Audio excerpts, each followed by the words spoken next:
Hello my dear students, question number 4 ನೋಡೋಣ. Select the correct option with respect to mitosis ಕೇಳ್ತಾ ಇದ್ದಾರೆ.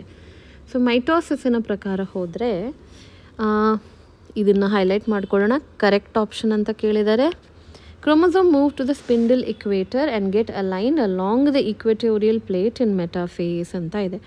Okay, so ಒಂದು cell ಅಂತ ನಾನು ತಗೊಂಡ್ರೆ chromosomes move to the spindle equator. Yes, chromosomes ಹೀಗೆ spindle ಇಕ್ವೇಟರಲ್ಲಿ ಅಲೈನ್ ಆಗುತ್ತೆ ಆ್ಯಂಡ್ ಇದನ್ನು ಮೆಟಾಫೇಸಿಕ್ ಪ್ಲೇಟ್ ಅಂತ ಕರಿತೀವಿ ಅಥವಾ ಇಕ್ವೆಟೋರಿಯಲ್ ಪ್ಲೇಟ್ ಅಂತ ಕೂಡ ಕರಿಬಹುದು. Chromatid separate but remain in the centre of the cell in anaphase ಅಂತ ಕೊಟ್ಟಿದ್ದಾರೆ. ನಾರ್ಮಲ್ ಆಗಿ ನಾವು ಅನಾಫೇಸಲ್ಲಿ ಹೀಗೆ ಕ್ರೊಮ್ಯಾಟಿಡ್ಸನ್ನು ಡ್ರಾ ಮಾಡೋದು.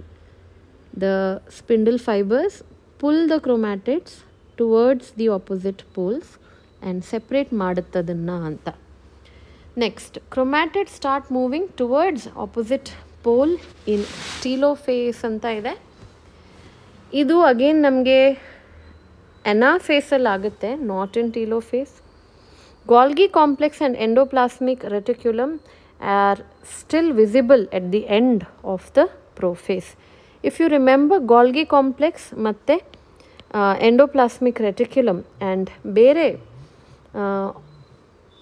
ಆರ್ಗನಲ್ಸ್ ಏನಿವೆ, they become invisible,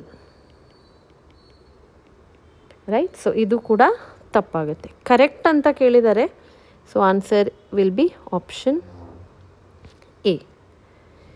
okay, what is wrong here? Remain in the centre, they start moving to opposite poles ಅಂತ ಆಗಬೇಕು. ಸೊ ಕ್ವೆಶನ್ ನಂಬರ್ 4ಗೆ answer option A. Thank you.